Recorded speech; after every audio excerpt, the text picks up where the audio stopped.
Professor César, o professor Anderson tem uns pequenos, né, problemas técnicos. O que o senhor acha de começar já, então, nós falando, né, a sua contribuição, a sua experiência para o público que nos assiste, por favor? Então, muito bem, muito obrigado, então, pelo convite mais uma vez. Obrigado, Marlova, por nos encontrar aqui no Paraná e fazer o convite honroso para participarmos desse evento. Bom, o tema que a Marlova me passou são possibilidades e desafios do mundo do trabalho.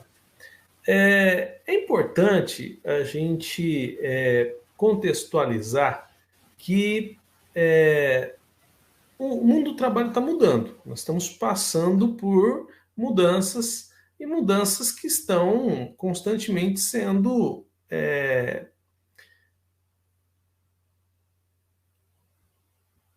que estão constantemente alterando a forma como nós lidamos com o trabalho. Antigamente, as pessoas conseguiam um emprego numa empresa e ficavam 30 anos trabalhando naquela empresa, se aposentavam e ia curtir o restinho de vida que ele tinha ali. Hoje em dia, você tem uma mudança muito importante nesse contexto, porque hoje as pessoas. Está muito comum hoje se trabalhar por projetos. Você desenvolve um projeto em uma empresa, acaba aquele projeto, você vai embora, vai trabalhar numa outra empresa, num outro projeto, numa outra, em outras cidades, muitas vezes, em outros lugares, principalmente depois da pandemia, a gente tem que ter em mente a questão do home office, e o home office ele acabou alterando ainda mais essas relações de trabalho, porque hoje você pode trabalhar em qualquer empresa, em qualquer lugar do mundo, aí de Santa Maria, ou de Frederico Westphalen, ou de Santo Ângelo, enfim, independentemente de onde você esteja, você pode contribuir com empresas e organizações dessa forma como estamos trabalhando aqui, de forma remota. Então, há uma mudança muito significativa. E eu trago sempre uma reflexão que o Alvin Toffler trouxe para a discussão. O Alvin Toffler lançou, na década de 60, o conceito da terceira onda, que é a economia dominada pelo conhecimento. Como em nenhuma outra época na história da humanidade, o conhecimento é o principal diferencial para países, empresas e para nós, trabalhadores. Os principais países do mundo são aqueles, as maiores potências do mundo são aquelas que têm centros de pesquisa, que têm as melhores universidades. As empresas mais valiosas do mundo são aquelas que trabalham com a parte intelectual, com o conhecimento. E nós, como nós também estamos nesse cenário, para nós, como colaboradores das empresas e organizações, o conhecimento ele é fundamental. E ele é talvez a diferença entre o sucesso e o fracasso de uma carreira, muitas vezes. Então, o conhecimento gera a empregabilidade, a capacidade de conseguir um emprego, de conseguir uma colocação no mercado de trabalho. Mas como eu estava comentando, esse mercado de trabalho ele está sofrendo diversas alterações, ele está sofrendo muitas transformações. E aí eu lembro sempre também do Charles Darwin. Charles Darwin dizia que não é o mais forte da espécie que sobrevive, nem o mais inteligente, é aquele que melhor se adapta à mudança. Essa é a teoria da evolução das espécies. Trazendo isso para o mercado de trabalho, nós temos que ter consciência de que não vai ser o mais fortão da turma que vai ter sucesso, não vai ser o CDF mais inteligente. Aqueles que terão sucesso nas nossas turmas e nossos ex-alunos são aqueles que melhor souberem se adaptar à mudança. Então, a palavra-chave hoje no mercado de trabalho é adaptabilidade. Nós precisamos ter consciência de que a adaptabilidade é fundamental para que possamos nos adaptar. E nós precisamos ter consciência de que a tecnologia mudou, muda e vai continuar mudando e influenciando as nossas vidas. A tecnologia, ela hoje muda. Tem uma história muito interessante. que eu costumo contar para os meus alunos, que é de uma notícia que saiu algum tempo atrás nos jornais, de um menino de 8 anos que aprendeu a dirigir no YouTube e levou a irmã a irmã menor ao McDonald's. O que aconteceu? O pai ficou cuidando das crianças, mas você sabe como é pai, né? Pai, quando precisa sair, ele sai e deixa as crianças sozinhas. Só que ele demorou demais. O menininho deu fome nas crianças, o menino de 8, a menina de 6, deu fome, desceram para a garagem, pegaram um carro que estava lá dando sopa. O menino abriu o tablet e escreveu lá como dirigir. Colocou o tablet no YouTube no colo da irmã, a irmã foi falando para ele o que ele precisava fazer, ele dirigiu 2,5 km da casa dele até o drive-thru do McDonald's. Como é que a gente sabe da história? Quando o cara abriu a janelinha para atender, levou um susto, chamou a polícia. A reflexão que eu quero fazer com vocês é o seguinte: imagine um menino de 8 anos que abre um tablet, abre um YouTube e consegue aprender a dirigir, e dirige 2,5 km só ouvindo e vendo ali o que precisava fazer. Imagine o que essa molecada vai estar fazendo daqui a 15, daqui a 20 anos, quando estiver no mercado de trabalho. E e muitos dos que me sucederam aqui é de uma geração analógica. Nós éramos analógicos e nos convertemos para o mundo digital. Essa molecada já nasceu digital. E exatamente por já nascer digital, eles já praticamente... Qual que é a primeira coisa que uma criança faz quando chega ao mundo hoje? É tirar uma selfie. A criança está lá toda ensanguentada, toda suja, o pai vai lá com a mãe e tira uma selfie. É o mundo que a gente vive hoje, né? E nós precisamos ter consciência das mudanças e como as mudanças tecnológicas influenciam as empresas e organizações e o mercado de trabalho. Eu sempre dou o exemplo da Kodak. Muita gente, o pessoal mais novo, provavelmente não conhece a Kodak. A Kodak era uma empresa multinacional, uma das maiores empresas do mundo, e ela fabricava filme para máquina fotográfica, porque na minha época você tinha que comprar a câmera fotográfica, você tinha que comprar o filme, colocar o filme na máquina, e você tirava 12, 24, 36 fotos, depois você mandava para um lugar para revelar, e aí você recebia uns albinhos com as fotos, que as fotos que você tirou há 2 meses atrás. De uma hora para outra, o principal produto da Kodak se tornou absolutamente desnecessário, porque surgiu uma inovação tecnológica, a câmera digital. De uma hora para outra, o principal produto da Kodak não servia para mais nada. O pessoal mais experiente deve lembrar da propaganda da TechPix. Só que aí, depois de um tempo, surgiu uma outra inovação tecnológica, que talvez você esteja me assistindo por ela, que é o telefone celular. Vamos fazer uma reflexão aqui. Quantos produtos você deixou de comprar por causa do aparelho celular? Por causa do aparelho celular, você deixou de comprar câmera fotográfica, você deixou de comprar despertador, você deixou de comprar filmadora, que na minha época era um trambolho tão grande que tinha que botar no ombro de tão pesado que era. Você não compra mais calculadora, você não compra mais um monte de coisa. Por quê? Porque a tecnologia juntou tudo num aparelho só. E a gente tem que ter consciência de que as mudanças tecnológicas estão pelo mundo e estão cada vez mais presentes. Se você for fazer uma visita à China, passear pelas ruas de Xangai, de Beijing, os mendigos não te pedem mais moeda. Os caras têm uma plaquinha, um QR Code, com o QR Code deles para você fazer a transferência. Tá nesse preço o negócio. Hoje tem tecnologias muito interessantes que... a questão de pagamento, por exemplo. Muitas vezes, dependendo do lugar onde você vai, eu não sei aí em Santa Maria, mas quando eu vou no McDonald's aqui em Cascavel, ninguém te atende. Tem um totem lá, você clica lá o que você quer comprar, você escolhe o que você quer comprar nesse totem, tem uma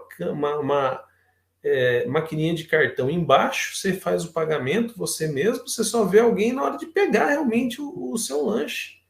Agora lá em Xangai, se você for no KFC de Xangai, você nem pega na carteira, é reconhecimento facial. Sabe essa tecnologia que o celular abre quando você põe o seu rosto ali na frente? Estão usando isso para pagamento. Então hoje você nem coloca a mão na carteira. Tecnologias hoje como blockchain. Blockchain está revolucionando, né?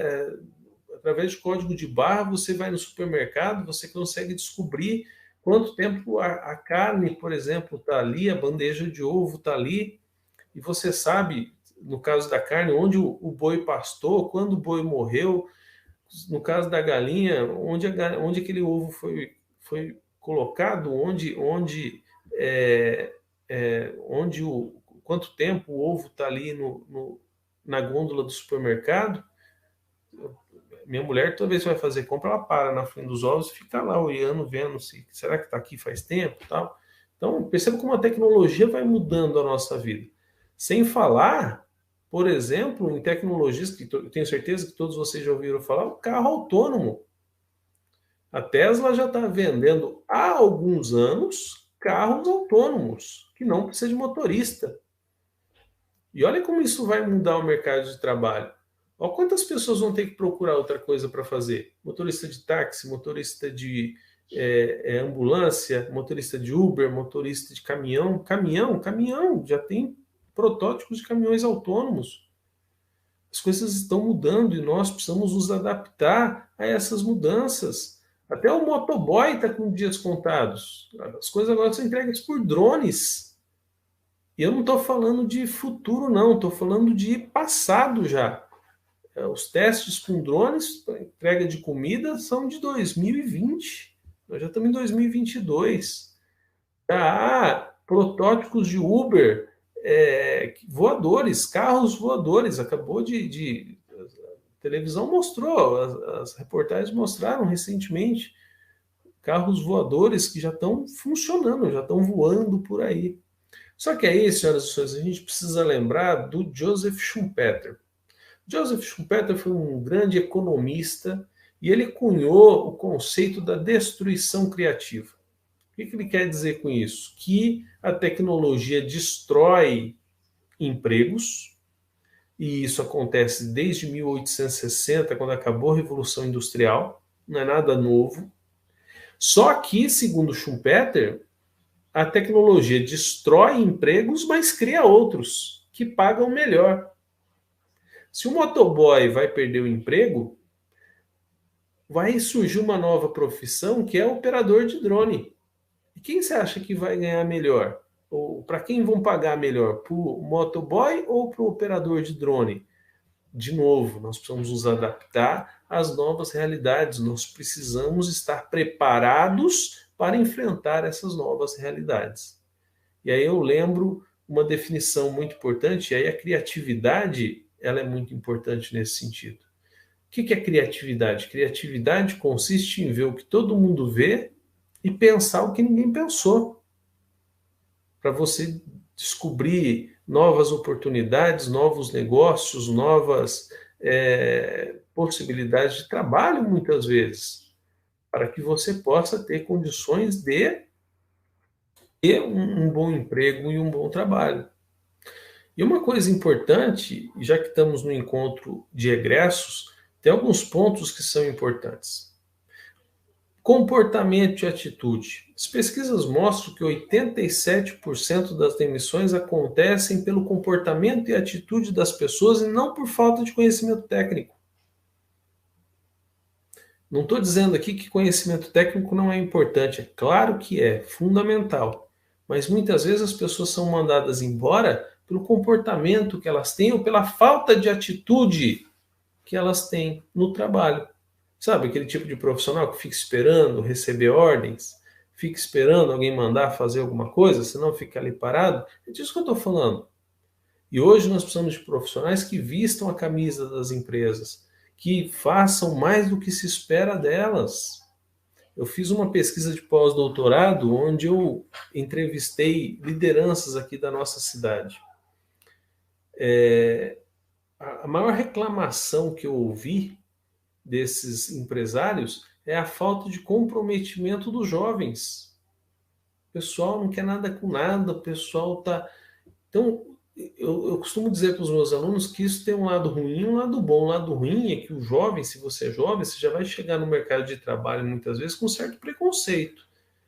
Porém, isso é uma oportunidade extraordinária. Por quê? Porque um pouquinho a mais que você fizer, um pouquinho a mais que você se dedicar, um pouquinho a mais que você vai já ter um diferencial bacana. As pessoas já vão te olhar de maneira diferente. E você precisa lembrar, você é egresso. Você nunca será medido pelo que você sabe, mas sim pelo que você faz com o que você sabe. Tanto que isso é tão importante que está no Talmud, o livro sagrado dos judeus. A coisa principal da vida não é o conhecimento, mas o uso que se faz dele. Outra coisa extremamente importante é disciplina. Eu adoro, uma coisa que eu invejo são pessoas disciplinadas. Porque para perder peso, por exemplo, você tem que ter disciplina. Acordar 1 hora mais cedo todo dia, fazer caminhada, parar de comer doce depois do almoço, passar num concurso público, você precisa estudar 5, 6 horas por dia, não é para passar, é para começar a ter chance para passar. Então a disciplina é fundamental em tudo. Se você quer ser um bom profissional, você tem que ser um profissional disciplinado. Disciplinado em quê? Em buscar conhecimento. E a gente precisa lembrar que disciplina não é fazer o que gosta, é fazer todo dia o que precisa ser feito, sendo bom ou não. E eu não vou me estender muito, que eu estou esperando ansioso aqui a discussão, a troca de ideias, a conversa que a gente vai ter daqui a pouco, mas eu vou encerrar essa primeira parte minha aqui com duas frases que eu acho muito importantes. A primeira diz o seguinte, que é do Michael Jordan, atleta americano de basquetebol. Algumas pessoas querem que aconteça, algumas desejam que aconteçam, outras fazem acontecer. E se você quer alguma coisa, você tem que lutar pelo que você quer. Não fique esperando cair do céu, porque nada cai do céu se não chuva. De vez em quando cai outras coisas também, né? Bosta de passarinho, mas nada cai do céu. Você precisa fazer a sua parte, você precisa correr atrás. Eu costumo brincar que todo mundo tem aquela amiga que diz assim: ah, eu queria tanto um namorado, queria alguém para amar, alguém para fazer carinho. Aí você pergunta assim para mim, mas vem cá, tem saído, ido para balada? Ah, não, fica em casa. Essa aqui é o quê? Que alguém bata na sua porta para pedir namoro? Não vai rolar, não vai acontecer. Emprego é a mesma coisa. Ah, queria tanto trabalhar, queria tanto emprego. Aí, tem mandado currículo, tem ido atrás? Ficar em casa esperando que o empresário bata na sua porta para te oferecer um emprego, isso não vai rolar. Não vai acontecer. Não adianta. Então, temos que buscar o que nós desejamos, o que nós queremos.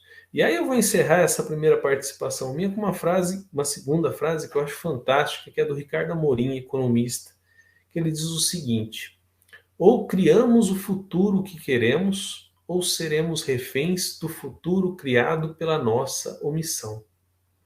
Ou criamos o futuro que queremos, ou seremos reféns do futuro criado pela nossa omissão. Precisamos correr atrás, nos esforçar, nos dedicarmos para que nós possamos fazer o futuro que nós queremos. E não o futuro, se nós não fizermos nada e ficarmos esperando, vai acontecer o futuro criado pela nossa omissão. E agora eu vou encerrar mesmo. Eu lembrei agora de uma frase do Lair Ribeiro. Lair Ribeiro é um palestrante motivacional. Quando eu estava na faculdade, fazia muito sucesso. E tem muita coisa, algumas coisas marcam, né? E ele costumava dizer o seguinte, que todo mundo tem que ter objetivo na vida. Todos nós temos que ter objetivos na vida. E ele falava o seguinte, quando você for definir o objetivo para sua vida, você tem que pensar grande, você tem que mirar alto. E ele dizia, você tem que mirar a lua, porque se você errar, pelo menos você vai estar entre as estrelas. Defina um objetivo para a sua vida e corra atrás dele e faça acontecer. E para finalizar mesmo, e agora eu finalizo, só lembrar do Guimarães Rosa. Guimarães Rosa dizia o seguinte: é junto dos bons que a gente fica melhor. Então, eu faço um convite para os egressos voltarem para o Instituto Federal Farroupilha para fazer novos cursos, para fazer outras graduações ou especializações, porque, de novo, é junto dos bons que a gente fica melhor. Obrigado a todos. Eu vou passar, eu acho que é para Marlova? Não, Marlova, fica com você. Obrigado. Isso, César. Muito obrigada pela tua fala, pela tua motivação, né? E principalmente trazendo aí, né, o grande Guimarães Rosa com essa fala tão simples, mas tão preciosa, né? E de fato, ela é tão preciosa que a gente se sente assim nessa noite de hoje, né? Trazendo, né, justamente as pessoas para perto de nós. Né? E a tua fala foi muito feliz, né? Nessa colocação, principalmente pelo fato de que juntos também nós temos mais forças, né? Então, às vezes a gente passa por uma instituição e quando a gente olha para trás, né, que a gente passou, muitas coisas lá também aconteceram, muitas coisas se modificaram e novamente muitas coisas ela tem para contribuir conosco, né? E a gente vê bastante esse movimento dos nossos estudantes, dos nossos egressos com a nossa instituição. E acredito que a própria instituição também, ela vai se desafiando ao longo de todo esse processo que tu falaste, né? Mas não tão menos importante também, a gente traz agora, chegando, vou